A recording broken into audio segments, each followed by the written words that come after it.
कि इस समय पर सब नाराज हैं। कौन? ये तीनों देवता नाराज हैं।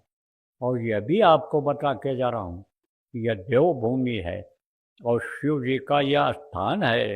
आप ये समझो यहाँ रहने का, आप समझो कैलाश मानसरोवर जिसको कहा जाता है, आप ये समझो यह स्थान है इनका। लेकिन वो जगह छोड़ चुके हैं, यहाँ पर अब नहीं है। आना जाना उनका तो देर लगती है, आते जाते, लेकिन रहते नहीं हैं। अब तो इस समय पर बिल्कुल शिव तांडव करने पे लगे हुए हैं, डमरू बजाने में लगे हुए हैं।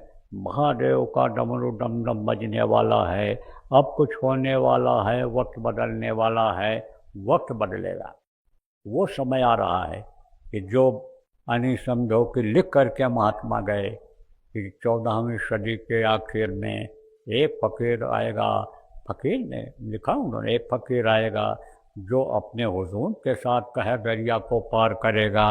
आप ये समझो उस समय सड़कें काली हो जाएंगी, मकानों से नाचने गाने की आवाज़ आने लगेगी। आप ये समझो उस समय पर यानी कब्रिस्तान से उसकी आवाज़ पर मोटे भी खड़े हो जाएंगे। उस समय पर यानी हीरे मोती जवाहरात यानी समझो घूरों से मिलने लग जाएंगे। फिर उसके बाद में सतयुग समय आ जाएगा। ये सब लिखा हुआ सूरदास लिख कर गए, रे मन धीरज तो न धरे, संबत 2000 के ऊपर ऐसा योग पड़े, पूरा पश्चिम उत्तर दक्षिण 34 काल पड़े,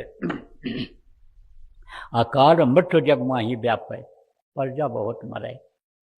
फिर स्वर्ण पूल बन पृथ्वी पूल सुखी बेर बढ़े, आप सहस्र बस इसलिए कतयुग व्यापे, और सुख की बेल बढ़े कहा हूँ। सारी चीज़ें लिखी हुई हैं।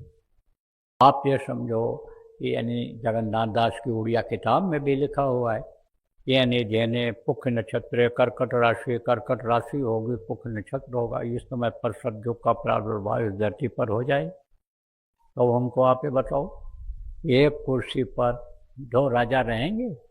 बैठेंगे? नहीं बैठेंगे। एक हटेगा जब का दूसरा बैठेगा। और कलयुग जाना नहीं चाहेगा, अपनी पैठ जमाए हुए है, तो सतयुग लगाएगा थप्पड़, मार होगी, दोनों में संघर्ष होगा। तभी तो कबीर साहब लिख कर गए, 2 पाटों के बीच में साबित बचा न कोई, चलती चक्की देख कर दिया कबीरा रोए। चलती चक्की देख करके और कबीर रो पड़े। देखो हाथ की चक्की होती है, बीच में जो गेहूँ होते हैं सब पिस जाते हैं। उसको देख करके कहा 2 युग पाटन के बीच में 2 युग बदलेंगे। जब एक युग बदलेगा दूसरा आएगा तो संघर्ष होगा, लड़ाई हो। त्रेता गया तब बहुत मरे, द्वापर गया तब बहुत मरे, और कलयुग आएगा तो बचेंगे? बहुत मरेंगे। मर रहे हैं जो आप पढ़े लिखे लोग बैठे हो, देख लो बमबारी हो रही है, मिसाइलें गिर रही हैं, एटम बम परमाणु बम के जंग की तैयारी चल रही है, कोई बचेगा? ये अपने ही बनाए हुए हथियार से मार दिए जाएंगे।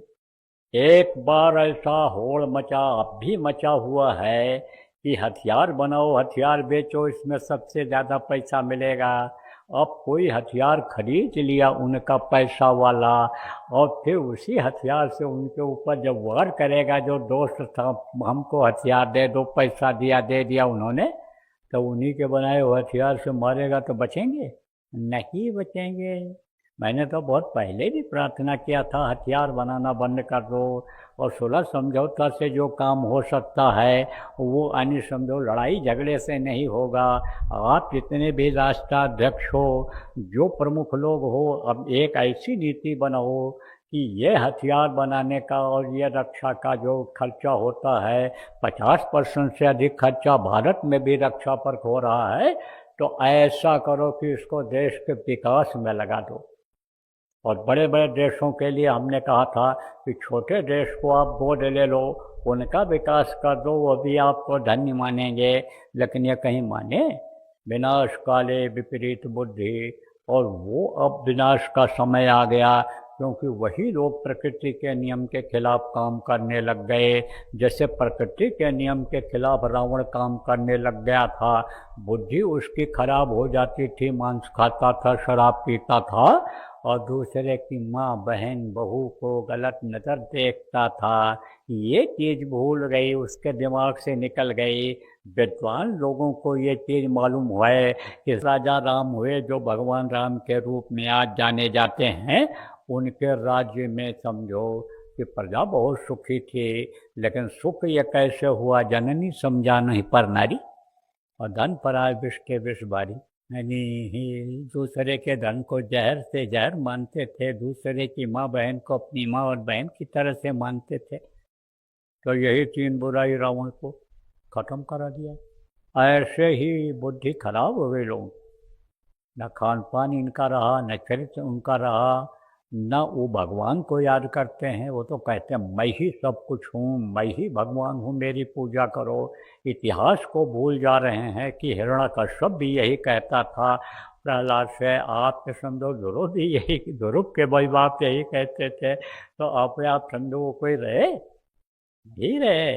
यह चीज़ सोचनी चाहिए। लेकिन विनाश काले विपरीत बुद्धि, तो शंकर जी का काम शुरू हो गया, संहार का काम है इनका शुरू हो गया।